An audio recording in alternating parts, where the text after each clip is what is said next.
There's 100,000 movie podcasts in this world. You don't need to know them all. You give us the time of day.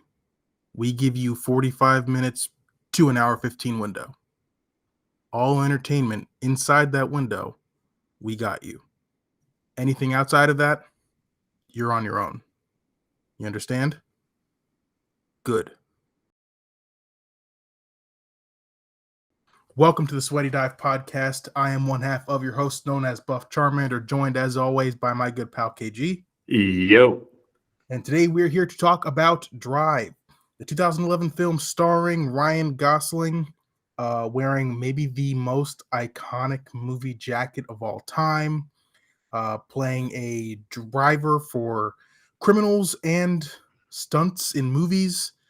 This is like a cult classic. It's a movie that I didn't see upon release. I saw it after like so many people have talked about it. Are you ready to dive into Drive? Yes, sir. Do you want to tell the people why we're doing Drive this month? Yeah, let's do that real quick. So, for anyone who is maybe living under a rock or isn't as chronically as online as we are, there is a strike going on right now between the Hollywood major studios as well as the Screen Actors Guild and the Writers Guild of America. Unfortunately, these studios are not being very fair with any offers for new contracts for both unions, so they have decided to strike. The SAG strike specifically affects us, we believe. We are in contact with SAG. We are trying to see what is and is not in play for us until we get an answer that is clear on whether or not we can talk about stuff from major studios in very specific ways. If we don't get that okay, then we are going to be talking about movies from non-struck companies until the strike is over, because we don't want to cross the picket line, and we want to support SAG and the Writers Guild. So this Drive was not from a major studio that is struck currently. We can probably talk about some A24 stuff. You guys will see as the months go on. Hopefully this doesn't go on very long, but yeah, that's the kind of long-winded reasoning for us going with Drive this month rather than any of the big four movies that came out over the last 30 days or so. Anything else you wanted to add, or are we good on that? Well said. I think you did a great job. All right, let's talk Drive. So, I actually didn't hear about this movie until shout out the GOAT, Chris Stuckman, did a video essay on it many years ago about why this movie is like a masterpiece. And I'm not sure if he was talking about this or the other Ryan Gosling-led film, Only God Forgives, where he mentioned this movie as well. When I saw that, I was like, oh, this must be a really, really awesome movie. Checked it out, and it's like close to being like a masterpiece. What was your experience like with this film? Because I feel like you didn't see it when it first came out. When it first came out, no shot. I actually might have seen the same video essay that you're talking about, and it's been so long. I don't know if he was talking about Only God Forgives in the video essay or Drive, but I just remember from that I wanted to watch both. I still have yet to see Only God Forgives. I heard it's mixed reviews. Have you seen Only God Forgives yet? I have. It's the art house portion of this film turned up to an 11. A lot of neon, right? It's a lot of neon. It's not really. It doesn't feel like it's in the natural world. Yeah. This director kind of tends to do stuff of that nature. It's kind of like for lack of a better term, it's like a hyper styled, like pseudo science fiction, yet plausible, yet fantasy kind of deal. Yeah, Only God Forgives kind of feels like the movie is in one big metaphor, almost like how Mother, the Jennifer Lawrence led movie, feels like a big metaphor. But in my opinion, Only God Forgives is much more clear and concise on its metaphors. And it's also violent. It's also extremely dark. It's darker than this movie. And that's kind of saying something. Ryan Gosling is even more quiet in that movie, and I think you would appreciate it. I don't know if you would. I don't think I'll ever watch it again. Oh, all right. Well, I got some time, so I got to get through that as well then. Yeah. All right. So, um, when you first watch this movie, is this your second time watching it? This is my second time ever watching it. I watched it once a few years ago and never watched it again until we decided to do Drive this month. What was your first reaction to it when you first watched it? If you remember anything about how you felt about it, were you into it? Were you like whatever? Uh, I gotta be honest, it's hard to remember. I just remember the jarring action sequences. And by jarring, I mean jarring. Like I was taken aback because the film is really quiet. It takes its time, but it's not long. If that makes sense, it doesn't overstay its welcome. I would liken it to a short story. You know, there's a quick beginning, middle, and end. There's a point to it, but it's not going to be several hundred pages, multiple chapters on end. But the second time watching it, I really took notice of the imagery, to the lighting, um, the way characters are framed, and how Gosling's character goes about his duties and what he's doing. And you used the term masterpiece before, and I would agree for me, this is up there as like one of the best films I've seen in a very, very long time. And I think it's up there because it does so much greatness in a concise amount of time. The story doesn't overstay. It's just told like really well in a world where everything's 2+ hours. Like I just saw my 2023 favorite movie of the year. That's a 3-hour film, and that goes, but the editing helps that movie a lot. If you haven't seen it, the way it's edited and how it's stylized, it makes a 3-hour movie fly. But this movie's only an hour and 40 minutes, yet you are engrossed because of the silent tension. And I would say the lack of editing and the lack of cutting. At least for me, it just keeps you entranced the whole time. What is going to happen? Rising tension. The stairs, just Gosling's look. It's the only word I can use is entrancing. Yeah, I mean, I think you used the word quiet earlier. To me, that's what this movie is. It's a quiet but complex story and a quiet, complex movie featuring a quiet and complex character. It doesn't. You said overstated its welcome. It doesn't do that. It's not very even even the action scenes, while jarring, don't feel over the top, brash. Um, They like feel like Scorsese-esque. Like they are real. It is yeah, raw action. It's raw violence. It's gut wrenching because you're like, shit, this is not like cut together with special effects or whatever. Like it looks like he took the hammer, broke the guy's hand, and they did it over and over. It has that raw appeal to it. can I tell you what my favorite thing about the action in this movie is? Please do. It's that it in real life. I mean, in movies, a lot of times we get good fight choreography. Let's talk about wrestling for a brief second. In a good wrestling match, there's give and take. The good guys mount offense for a little bit, then the bad guy comes back and takes control of it, and then the good guy mounts a comeback before finally winning the match. In real fights, sometimes it just matters who gets over on their opponent quicker, who gets the upper hand quicker, who gets the jump on the guy.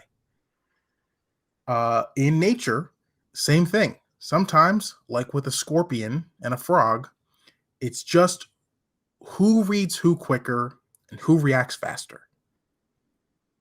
In this movie, every single fight scene, someone stings first, and the person who does that almost always wins. And I just think that is awesome. I think it's so realistic. I think it just doesn't really mess around. There's no extra fat in these fight scenes. It's just uh, you thought that you had me, but no. Instead, I'm actually going to stab you in the chest with a tube from the ceiling, or you stabbed me in the stomach, but I actually had a switchblade that I was always planning on stabbing you in the neck with. It's just stuff like that. Or you thought you had me in the elevator, but no, instead I'm gonna punch you in the face as hard as I can first, and then I'm just gonna squish you with my Literally stomp you into oblivion. I think that type of stuff isn't something you see often in movies, especially not in. I mean, I don't know if I would categorize this as an action movie. I probably wouldn't. I'd probably categorize it as some sort of thriller, be a dramatic thriller. But I just think that that type of stuff, when done well, can feel special because it's so minimalistic. Sometimes less is in fact more. Um, and I mean that's the case with this whole movie. This whole movie is an exercise of less is more. Did you feel the romance between these two or two lead characters? I did, and I think the reason it works so well is because Gosling pulls it off. If Gosling's not in the movie, it's not the same movie. He's One a thousand phenomenal percent. silent protagonist. The amount of talking he can do with his eyes and his lips and cheekbones is insane. It's otherworldly almost. He conveys so much thought and emotion through his mannerisms, through his lack of mannerisms, in terms of like when he meets Bernie Rose, one of the bad guys of the film. He doesn't shake his hand, and he takes a long time to take his glove off and just looks at him. It's almost like he has a sixth sense that he knows this guy Bernie is no good, and he doesn't really want to deal with him. But by not really saying anything and taking so long to take his glove off to try and not shake his hand, he's saying loads. It's kind of like before John Wick 4 made it cool to not talk a lot, you know?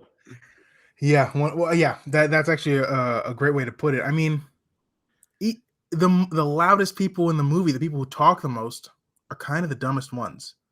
Who talks the most in this movie? Do you think? Who in screen can't shut up the most? Cranston. And he's the dumbest person in the whole movie. Yeah. He's an idiot. He costs himself his life. He costs the driver his life, and he puts Irene in immense danger. If he didn't make that call, this movie probably goes a very distinct direction that is better for everyone. It's just so well done. I think that there's a saying that I'm not going to try and think of on the fly because I'll butcher it, and I don't feel like editing around that butchering while looking this up. But essentially, a wise man doesn't say much. A fool probably says too much. And there's just so many metaphors like laid throughout this movie that are just done really, really well. Did you like the performance of Cranston in this movie? Because I forgot he was in this. And after watching Breaking Bad, I was always like, man, why hasn't Cranston been in more movies? And then I'm like, oh wait, no, he did get some stuff, and this is like what Bryan Cranston does well. It's either kind of like a annoying but caring fatherly guy who maybe talks a little bit too much and is a little down on his luck, a la Malcolm in the Middle, or surprisingly intelligent and maybe somewhat intimidating guy, a la Walter White. What are your thoughts on Bryan Cranston? Because he's one of your guys. Oh my god, yeah. I thought Cranston was crushing in this film, and he does what you were describing. He takes his Malcolm in the Middle approach, but it's kind of like if Malcolm's dad got divorced, went to California, and decided to work on cars and work in the movie biz. But I think his character works so well with Gosling because Cranston, in his own egotistical head, thinks that he has a hold on Gosling. Where my take is that Gosling is using everyone around him to his own strengths and abilities and allows them to do all of their talking and allows them to get all of their wishes and wants and needs out. And he just waits to react. It's been done in other movies. It escapes me at this moment. But I'm sure we've all seen a show or a movie where someone is scared and they keep talking, and the person who is instilling fear just waits and stares. And sometimes it's done for comedic effect. It's done really well in Ocean's 11. There's a very short scene in Ocean's 11, great movie, where Brad Pitt and George Clooney, at their peaks, arguably, are talking about getting their crew together. And George Clooney keeps thinking, like, do we need another guy? I don't know. And he keeps looking at Brad Pitt, but Brad Pitt will not answer. He's just looking at his food and eating. And George gets his own answer by Brad not responding to him because he keeps asking, should we get another guy? Are we good? Yeah, we need another guy. Okay, we'll get two more guys. You're right. All right, we'll get three more guys. And then they continue their stuff. It just goes up their chemistry because they know each other so well. But I think Cranston is in his bag because he is great at the fumbling idiot that you almost feel bad for. And he, at the very end, like you said, he twists that on you when he makes that phone call. And then you're like, wow, this guy really just does suck. And he might care about that kid or the driver. His name is just driver in the film.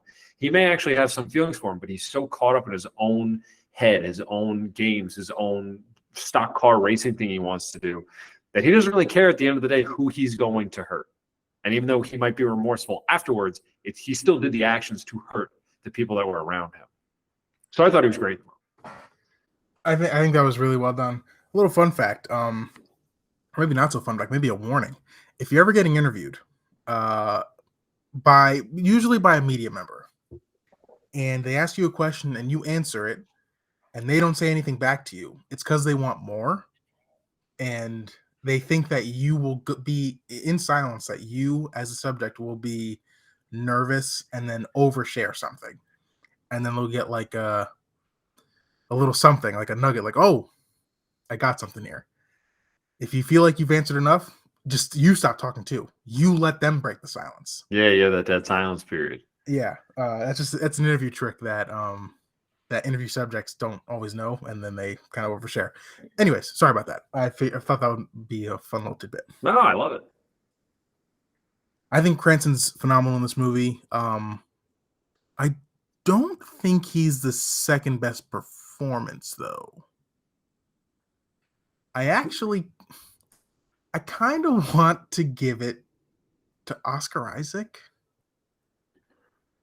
He's not in the movie a lot. As the name, his name is Standard.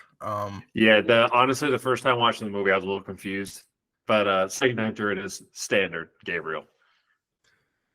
I think there's a lot of nuance in his performance, man. I really do. I think at first we're meant to almost believe that he's going to be the bad guy of the movie, when in actuality, he's a guy who really does want to look after his family, feels bad that they're probably in danger at that moment in the hallway. I mean, when he first meets Driver. Probably is a little bit jealous and a little bit insecure about this really handsome guy from California who works in the movie business. Yeah, it's freaking quiet Adonis just living down the hallway there. And hanging out with his wife and kid while he was away in prison. It makes him almost more likable when you really see what's going on in there. And the fact that he's willing to put himself in danger by robbing a pawn shop, which are notoriously armed, by the way, I'm pretty sure. I think all pawn shops have a gun inside them. Probably, they have a lot of valuables.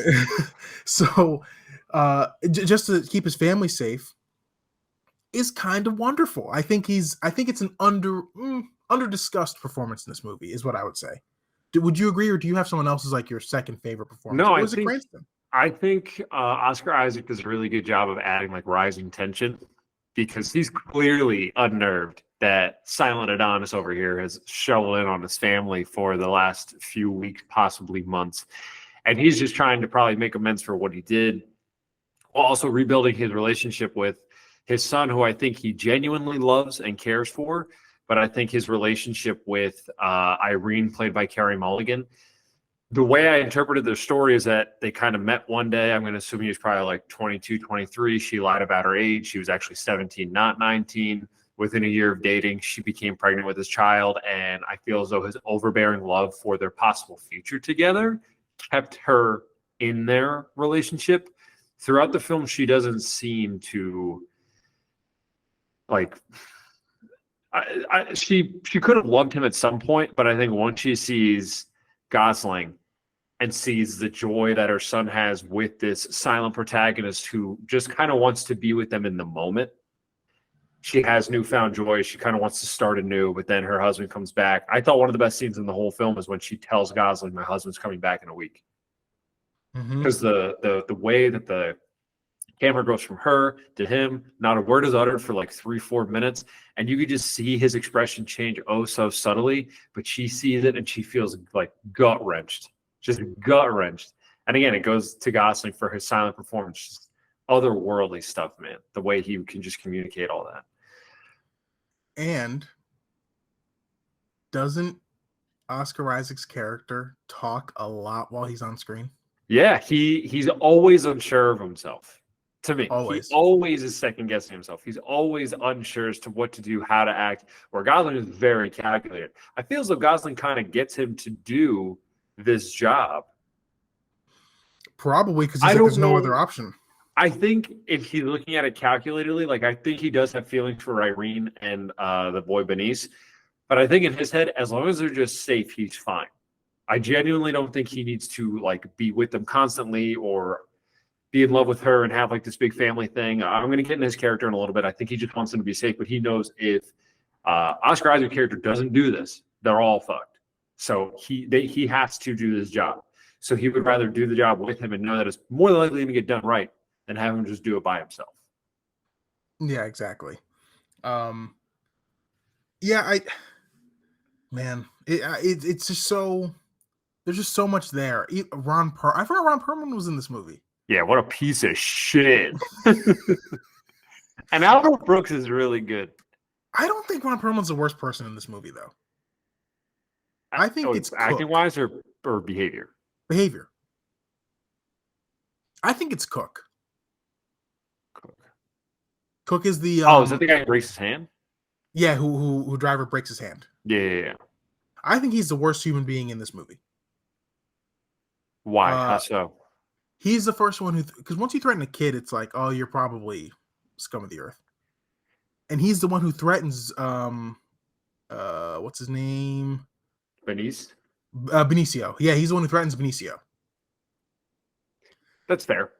And he's the one who sets up the double crossing fake heist of the pawn shop. I think that I did find a little bit confusing. I think that's Ron. I think Cook works for Ron Perlman and Albert is partners with Ron Perlman. I think Albert is the worst of all the people in the movie. Ooh, why? I think he's cold and calculated. I think him and Driver are very similar people. The only difference is Albert Brooks' character is too sure of himself and talks too much, where I think the biggest separation of them is that one is a little more calculated and listens, while one is a little more brash. But they are both serious men, and they both don't like to screw around. I think that Albert Brooks' character respects him to that degree because he knows, like, Shannon's a clown, and I'm going to tell you this passing story, like he got his pelvis broke because he fucked around with us. And that does not faze Gosling. I think once he sees that doesn't faze him, he's like, all right, I think this kid's serious. And then he seems to worry after Driver starts taking people out left and right. But I think they have very similar attributes. I think Ron Perlman's character and Shannon's character share attributes in that they are way too cocky, way too brash. They talk way too much. But I think if you had to compare characters, I would say Albert Brooks' character and Ryan Gosling's character share a lot of similarities. I would just say Albert Brooks' character, which gets him in the end, he is a little too sure of himself. Man, that was awesome. That's what I'm here for. That was sick. And that gets my rocks off when you start talking like that. Love it. Let's keep it PG here. That's my ish. So do you want to talk Driver now, or do we save that for the end? Let's just get right into it. Let's just have the Driver talk. He's like 80% of the whole movie. Yeah, he is. Okay. So I kind of want you're in a bit of a pocket right now. Let me explore this pocket because I got something for you. I kind of want you to just go off. Off, King. Let me put the crown back on real quick. So, after watching this movie a second time, and I honestly don't remember my first watch, I think I was just more engrossed with the action. Now I'm a little older. I'm looking at it from different angles. I think they filmed Driver in a lot of dark settings. They take a lot of light away from him throughout the film. He is a dark and tortured character. His best qualities, we don't know his name. I should say qualities. We do not know his name. We do not know his backstory. He has skills, but it's never explained how or why he gets them. I think he is someone who is just mulling through life. He has the ability to do things. He doesn't seem to get joy from much. He doesn't seem to even care for his own health and safety. Like if he was to die, he's one of those that's just like, okay, you're born, you die. If you ever saw True Detective, have you ever seen True Detective season 1? Phenomenal show. Anybody listening, if you haven't seen True Detective, one of the best shows I've ever seen in my entire life. Season 2, not good at all. Season 3 is okay. Season 1 is creme de la creme. But Matthew McConaughey's character is like an aggressive realist where he suffers a tragedy and he basically says life is pointless. We're born, we're created. If we have the ability to do something, we should do it, and then you just die. And that is it. And he's super cold, crazy calculated, doesn't really talk a lot, but he's phenomenal at what he does. And it's because he has this crazy nihilist way of going through life, which I don't really support because that's crazy depressing. But I think what makes Gosling's character so strong and confident and able to do all of these things that make him John Wick-esque in the way that everyone's afraid of him is because he has to me, no care for his own willing and like life. Once he sees something in Irene and Benicio, something to care for or provide for or to give to, with or without his talents, he didn't need to be a great driver to be with them, to just smile and laugh. And they don't really even talk a lot. It's a lot of just silent looking and letting Benicio do a lot of things to them and around them. Then he starts to realize there might be more to what I've been doing than just me and what I'm doing. And then if you notice throughout the film, to me, he starts to stay in a more light-centered stages, and there's more sunshine incorporated throughout his scenes. And then by the end, he takes in what I counted as like almost 2 full minutes of pure silence. I thought my computer was paused. And he's taking in the sun. He's taking in the light, because I think he's finally crossed over to being like a positive protagonist of doing something good. But then when he leaves and they separate at the end, he's back in the dark because he can't have what he wants. He's not gonna die, maybe. I think he wanted to die at the end. And I'm sorry if I'm going long here. I'm almost done. I personally think he wanted to die at the end because it was stupid for him to walk in front of Albert Brooks' character. It was stupid for him to open the trunk after doing all of that crazy stuff, right? After having your watch being calculated, 5 minutes, 1 second here, 1 second there, hearing the door unlock, the phone vibrations, the shotgun guy. He takes all these people out. But you're going to tell me at the end of the movie, he's going to purposely go in front of the bad guy, open up the trunk to give him the money, get stabbed. I personally think he wanted it to be over. Once he knew Irene was going to be safe, and he took Albert Brooks' word because he knows he's a man of business, I think he was content with what the outcome was. So maybe he wanted to die at that point, but maybe something in him changed to say one more shot or whatever. And that's why he retaliated with his own knife and he drives off. Maybe he dies, maybe he lives, but he's back to his shell of himself. That was awesome. You are. I think I agree with everything you just said.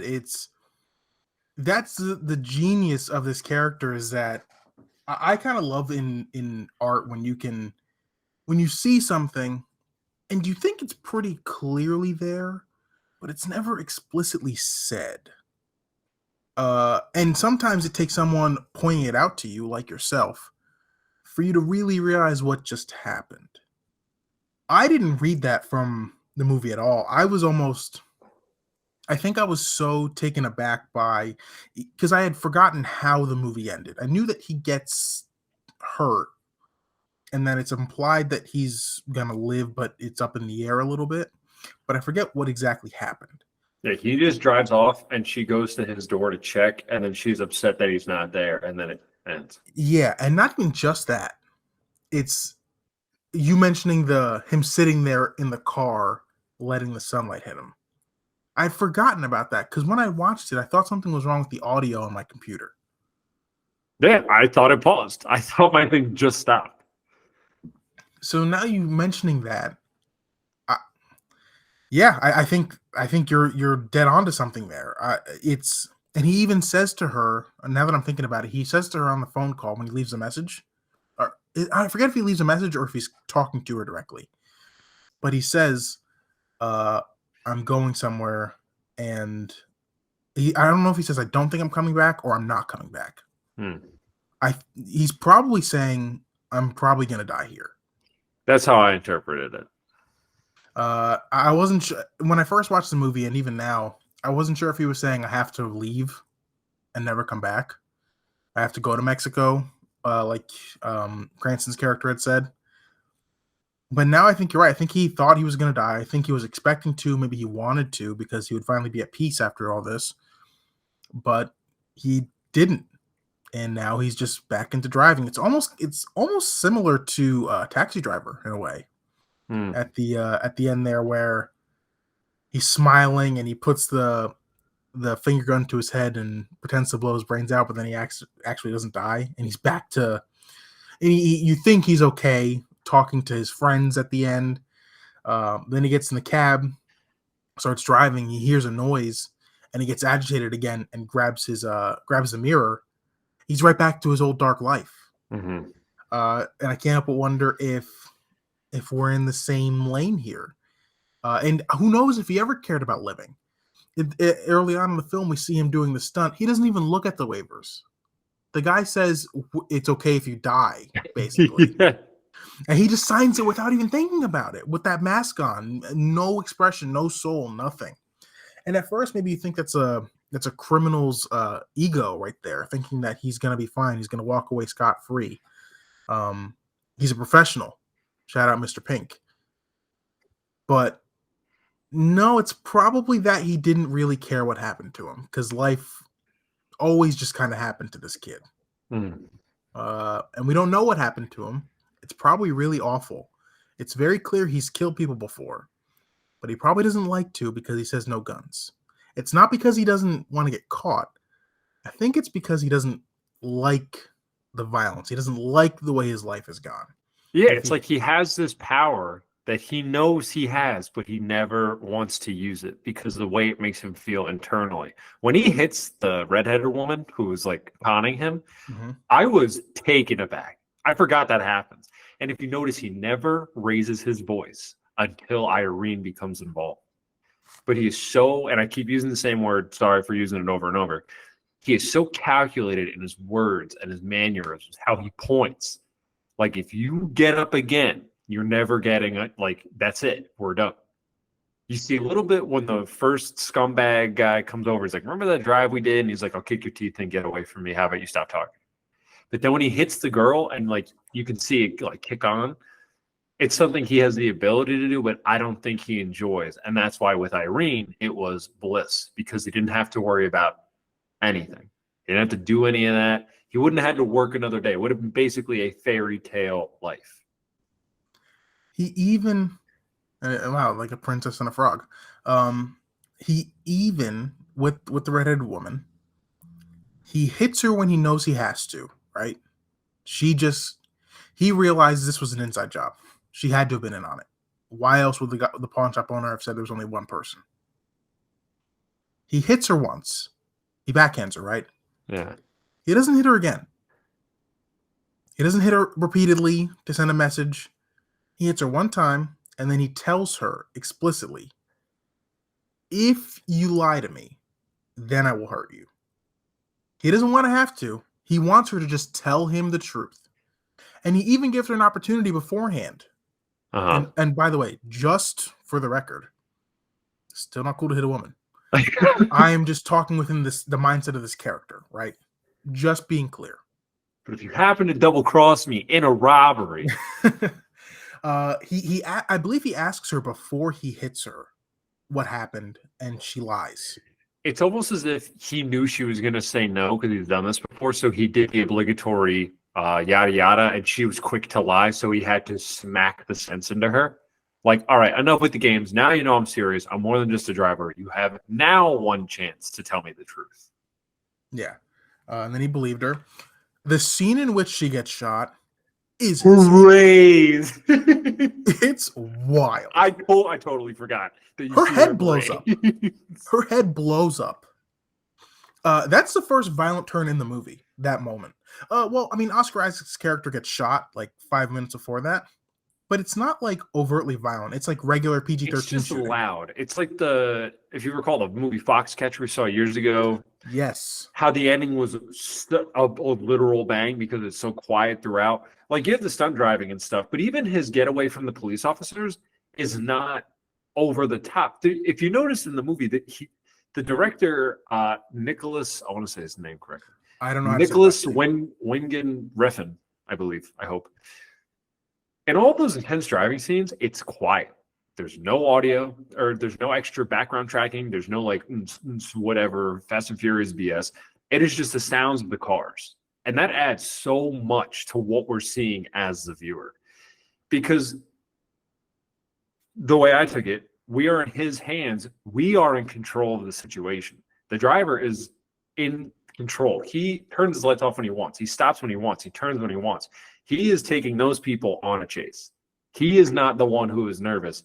The woman in the back might be nervous. The bank robbers might be nervous in the opening of the scene, but he knows where he's going, what he's doing, how he's going to get out. He is never worried about getting caught, which I love.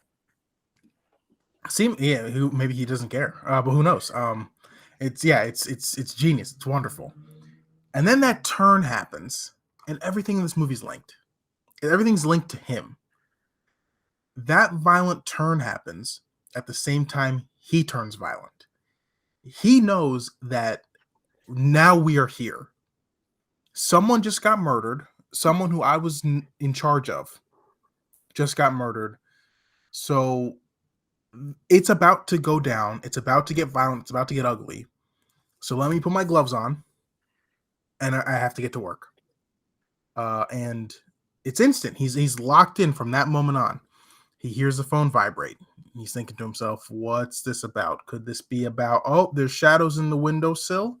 Let me put this mattress up. Didn't realize that would help stop a bullet. Pretty cool.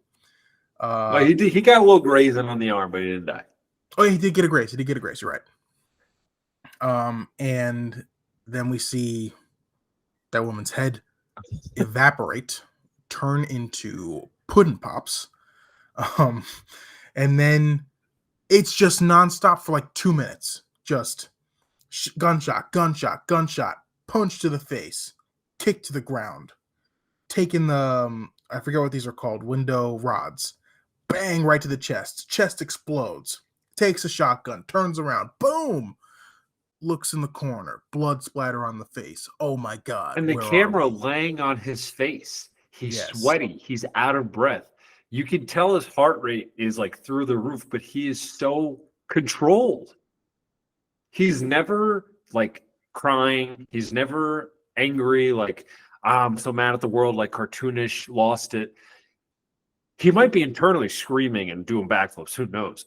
But he's wearing it like, for lack of a better phrasing, like he has to take a shit. And he's just like, I gotta hold it. But you could see like the pain and the anger and the anguish. Like, I didn't want to have to do all of this, but now I have to do all of this because somebody who now I care about is involved. And it's so, I think what's beautiful about this movie is there is, real quick, maybe you wouldn't know. Let me look this up real quick. 1 second. Just want to make sure. Okay. So within the driver's life, early on in the movie, there seems to be a very strict set of guidelines that maintains the status quo. He has like maybe I'm using this term incorrectly. Apologize to the scientists out there if I do. He has like a homeostasis going on. Everything goes the way it's supposed to go because he makes the world make sense. There's order. There's time. He times everything out. He plans things out around even games to make sure that he can get away as quickly as possible. Down to the last second. You know how in sync you have to be to time yourself to an NBA game? Now, granted, this is in 2011, not in 2023 when there's before like all those timeouts. Yeah, which ruined the game, but that's besides the point. Everything in the driver's life is order. It is precise. I have to assume that he eats a balanced diet with how shredded this guy is. And then he decides to let someone in. He allows himself to feel. He allows himself to do something that doesn't make sense. It's not logical. It's emotional. None of it is based in fact. It's all feeling. And the one time he does that, the same thing that happens to a frog carrying a scorpion across the lake. It's not logical. It's all feeling. The one time it happens to him, he lets it happen, and he gets stung. This movie is brilliant. It's all tied together. This is the type of movie that I love. One that's centered around character. when the story is in service of the character, not the character in service of the story. Whenever I say that on this podcast, this is what I'm talking about. This is my kind of stuff. It draws me in. It makes me feel something for the character. I get angry when he's angry. When he's exploding at Bryan Cranston's character, I'm not scared for Bryan Cranston. I'm angry with him.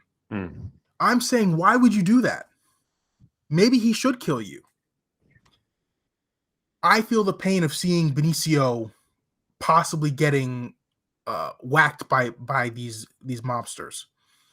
I feel the frustration. I feel the pain. I feel the sadness when he's told that the love of his life, her husband, is returning, and he now has to go back to that status quo that he never enjoyed, but it was logical. But he didn't like that. He wanted to break it. He wanted the happiness. He wanted the illogical. And he got stung. And sometimes that happens in life. And I think that's what kind of makes this movie as a whole and this type of storytelling really brilliant. What a take. We're just chock full of it today. Something's in the water. Something is in the water. It's union season, baby. Let's go. Together we stand, brother. I have a question about Gosling for you. Because we both just watched a movie that we can't really talk about that he starred in, where he doesn't give the same type of performance as he does in this movie. Did you watch the movie that's sci-fi in the future? I've only seen like parts of that movie. I never actually finished it. It always looked gorgeous, but I guess when I started, I just like didn't finish it. I probably should go back and watch the whole thing. I just never finished it. It's in my opinion the best movie of 2017, if I'm remembering correctly. I love that movie. He gives a similar performance. It's cold but warm on the inside. It's layered, it's nuanced, it's quiet.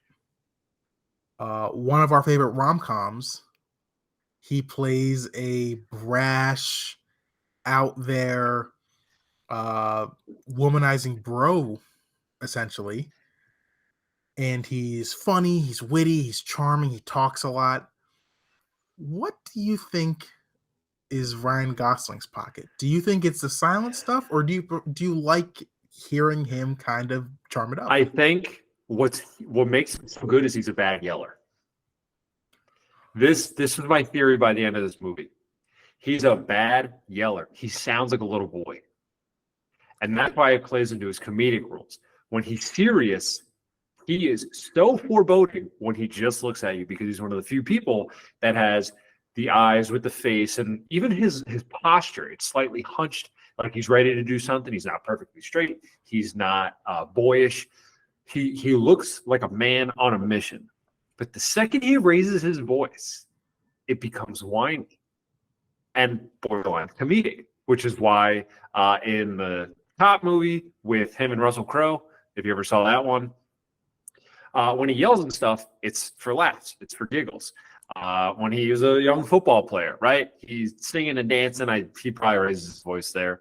And one of my super guilty pleasure favorite, it's not really a rom-com. I guess it would just be what would you categorize The Notebook?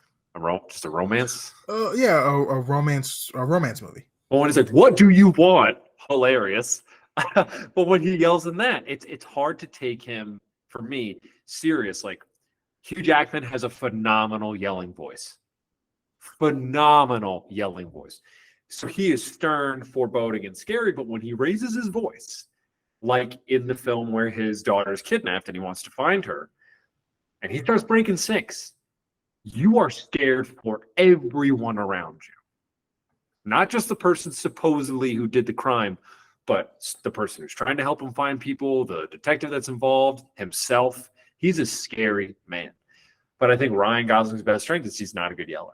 So it allows him to adapt his performance and abilities so wildly and vastly. And even, I'm assuming, in that futuristic sci-fi film where he plays that detective, it might be similar performances. What sells you on it is his stoicness. It's his quietness, his ability to be calculating and to take in scenery and to have people react off of him.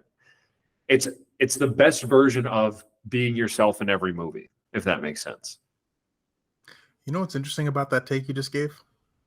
In that movie, I'm pretty sure he screams at one point. I don't think you hear it. In Drive? No, in the futuristic sci-fi movie. Oh, When I he's have a to finish it. detective. I don't know. There's a scene in which he's angry, and I think he lets out a yell that we don't hear. And That's I think interesting. that's so interesting that you just said that, because now it kind of clicked like, oh, and maybe I'm wrong, but I'm almost positive I remember seeing a scene where he's yelling due to finding out something, and we don't hear it, which that just kind of plays into that And even theory. in Drive, they start to cut away as he raises his voice more about Irene. He has now lost control. Somebody very smart once told me the minute you yell in an argument, you lose because you clearly have lost your ability to make a valid point. Now you're just trying to be loud in the room. So I think Gosling is so good at making great points by not speaking. But once he yells, because he's a weak yeller, it changes his characters. But I think it's a big appeal of him. I also would like to, and we can talk more about Gosling in a second if you want. I want to give a shout out to Carey Mulligan. The character of Irene, if not given the specific type of performance, can come off weak. I don't think she does. I actually think she kind of comes off resilient and almost more sad than scared. Like, she's just a person who's just kind of upset about the circumstances around her, but she's not cowering in fear. She just kind of recognizes how dark the world can be, and maybe isn't hopeful. Maybe she's also searching for some sort of light out there, and maybe she doesn't realize that she is the light herself, especially the light that she can give to someone else. Similar to Gosling. Gosling gave her some light. So would you say she's accepting? Maybe she's accepting. Maybe that's the way I would put it. Because you phrasing it now makes me like her character a little more. Because honestly, I don't want to say wet blanket because that's not probably the most accurate term. But I wish that she had one line of dialogue where she was able to express, or maybe it was done in a mannerism I didn't pick up on. I wanted her to express her anger to someone about the situation she was in, particularly with her husband, Oscar Isaac, because she is well within her right to be mad. He's in jail for, I'm going to assume, robbery or hurting someone or a combination of both, because what he said, he's not proud of what he did and he was gone for a while. And I think she's a strong woman for Benicio, and her and Gosling, they flourish and they have a great relationship. But it would have been really nice if there was one small moment where she's like, not this shit again. Like where Gosling gets violent and she's like, I did this once. I deserve better than this. I'm not doing this again. Like, if you want to be involved with us, this has to be done. Like, it didn't have to be paint by numbers cookie cutter like that. But I would have appreciated if she was stern in her manners and her physical like movements, or if she just blanketly said like, enough of this shit. You know what I mean? And that's fair. I just wanted to give a shout out to Carey Mulligan in her performance. I think that's outside of her. I think that's outside of her control. I think that's more on the writing. Okay. And I do think this was based on a book. It is based on a book, yeah. And I believe in the book that the driver lives, like, confirmed. Oh, I don't know anything about the book. I think. But, you know, anyways. Yeah, I just wanted to give her a shout out. I also think that he's not given much. But Caden Leos, I believe is his name. I'm sorry if I... Great kid actor. I usually shit on all kid actors. He was good. You know why he's good? Because he doesn't do a lot. Minimal. He doesn't do a lot. He's not like, oh, look at me, my coloring books. He does just enough to get the attention. He's believable in making that soulless driver want to care about something by his subtle nuances, his little outlooks on life. It's almost like Driver looks at them and sees, I want to be able to see stuff how they see it, but I can't. Aren't car movies, when done well, just kind of the best? Oh my God, yeah. Some of the best movies ever just center around cars. Fast and Furious 1, Fast and Furious 2, Too Fast and Furious again. Wow. I mean, Taxi Driver. I don't know if this one's allowed to be talked about. So maybe I'll just bleep the first name in this. Baby Driver. another great Oh driving yeah, movie. Driving Miss Daisy. There's just when cars are done well. Even Heat, there's a lot of car stuff in there. A lot of yeah. chase scenes. Um, this type of stuff. There's a lot of driving in oh my gosh, Reservoir Dogs. There's the whole the I'm dying, I'm dying. You know that you're gonna be okay. Like when stuff's done in a car, it can be awesome. Uh, who? This is putting you on the spot. Can you think of one modern actor that you would love to see in a car movie? If he's not already done it, probably Jake Gyllenhaal. Does Ambulance count? Yeah, it does. Okay, then check because that movie was fucking awesome. That movie was really fun. It was Michael Bay to the nth degree, but he was really good in it. Thank you for reminding me. I don't know. You put me on the spot here. Do you have somebody? I'm gonna throw out one. I think she can do action pretty well. I'd like to see Florence Pugh do one. Ah, interesting. I think she can. She does good performances where the character's under duress, and Don't Worry, Darling. Like I think she kind of carries that movie on her back. I think she would make for a good like getaway driver or something like that. I think it would be fun. I don't know. I got to think for someone before the pod ends. Ooh, and if we're going a stoic character, Anna Taylor-Joy. Oh yeah, she'd be good. She'd be really good. She'd be very good at getting other people to talk while driving. Mm-hmm. Oh yeah, yeah. Hollywood. Once the studios start making sense and stop being dumb idiots, let's make The that the happen. driving in this film is captivating to me because it's so simple. It's so simple. The first driving sequence is the literal cat and mouse game. Not like crazy aerial shots like the film you mentioned before, Baby Driver. That opening scene is really cool, but it incorporates a lot of different angles and zooms and whatnot. And the second scene where he's getting away from that entrapment car, he really just does one move that he can do that the other guy can't do. He just hits the e-brake real quick, does a 360, and that guy goes off because it's just a very hard thing to do. But other than that, they're not both amazing drivers. It's nice to see that he is always the one, as I mentioned before, who's clearly the better driver and in control. The only way he's going to get caught is if it's the entire city of Los Angeles after him, or he's going up against someone with another set of skills that, to my knowledge in this film, no one else possesses. Yeah, yeah, 1,000%. I'm gonna throw out one more name for an actress that I would love to see in this type of role. Greta Lee. I'm not sure if you know who that Oh, is. from Greta Lee from the movie just came out this year. Past Past Lives. Lives. Yeah. Now, would this be like a car movie where they're like trying to? Crime All crime right. car movie. Crime. Oh, crime car movie. I like it. I think she could do the stoic stuff or the charismatic stuff really well. Just want to throw that out there. She's awesome. She's awesome in that movie. Just awesome.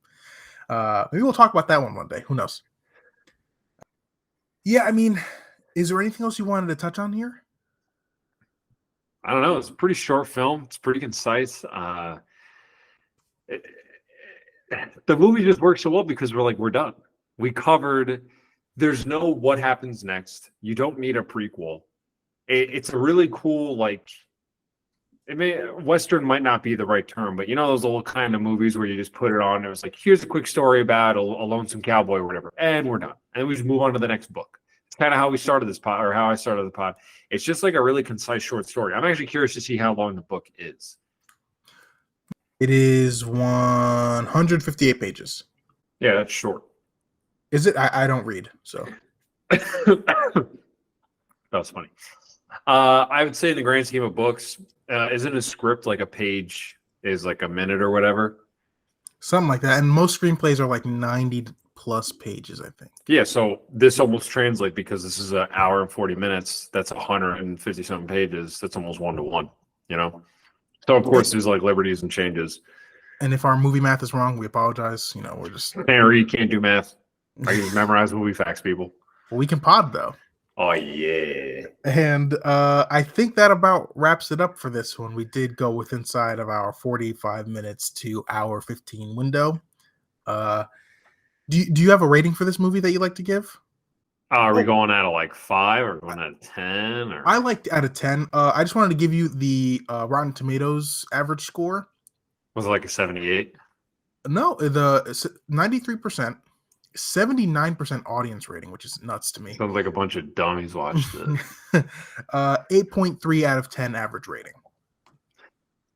I think that's pretty fair. Anywhere between 8 and 9 for me for this movie. I would go 9 personally. I would say it's probably a hard 9. I really don't off the top like what else more I could want. Yeah, I would say 9. It's hard to say 10. I don't like saying 10 because then you got to compare that to everything else. But in a world of 1 to 10, this is like a definite 9. If you have not seen this film, you got to rent it like with real money because it's just not streaming anywhere. But for $4 and less than 2 hours of your time, it's really worth it. This might be a movie that I add to my Blu-ray collection. To be honest, I didn't think about that till today, and then I realized it wasn't streaming anywhere, which is the positive of buying physical media. You don't know if these things are going to be on the internet forever. Who knows? Maybe they get wiped off. This might be one that I add. It might be. Just because this is a movie that I could just watch. I would want to show this to like a future waifu, like or a future child or something. You know what I mean? Like, hey, Tim, you're 10. Sit down. Let me show you this movie. Don't tell your mother. Yeah, don't tell you about. Why'd you put on a New York accent? I don't know. Because now that you're a kid, you're just from New York. Okay. People heard some music in the intro of this podcast. Where can they find more of it and maybe some new stuff? At Above the Moon. Say that wrong every time. At Above the Moon Music. Instagram, Bandcamp, Spotify, iTunes. The album just came out. Listen to it wherever. It's all free. If you want to buy real records and t-shirts and CDs, please do. But if not, just listen to the stuff. Streams count. And be sure to subscribe to the YouTube channel. If you're listening to this on the audio feed, youtube.com/sweaty dive. Oh, I'm not sure if we have the URL yet. So just look up Sweaty Dive Pod on YouTube. You have to get like a certain marker to get a URL for you, like a custom one. So help us out by subscribing to the channel. Leave it a like on your favorite podcast app. Either give us a thumbs up if that's how you rate things on there, or give us 5 stars. It helps us out a lot. Leave us a comment either in the reviews for the podcast about this movie, or again, if you are listening to this on YouTube, leave us a comment down below about your favorite scene in Drive, why you like the movie, why you didn't like the movie, why you agree with us, or why you didn't agree with us. Any engagement helps out the podcast a lot, especially while we're trying to adjust right now to meet the criteria laid out by SAG, and hopefully SAG wins the contract wars right now, because I think we could use a win against some of the stuff that these studios are proposing. It's getting a little scary out here for artists, and it's really upsetting, to be honest with you. And on this side, I'm not going to bleep this out, which is a rare thing for me to do. Fuck AI, and fuck anyone who wants to put AI inside of art. It has no place for AI. Heck yeah, brother. Heck yeah. Once again, thank you all very much for listening to this month's edition of the Sweaty Dive podcast. Next month we will be back, but we don't know what movie we're going to be talking about. If we get contacted back by SAG letting us know that we can talk about movies in a genuine review capacity, we will talk about something recent probably. If not, we're going into the vault of independent movies, foreign films, or like A24 movies. And if you have any recommendations, please feel free to reach out. Yes, absolutely. We figured this one was timely because of Ryan Gosling. So, yes. Again, for the third and final time, thank you all very much for listening to this month's edition of the Sweaty Dive podcast. Once again, I have been Buff Charmander, joined as always by my good pal KG. Until next time. Stay safe and stay sweaty, my friends.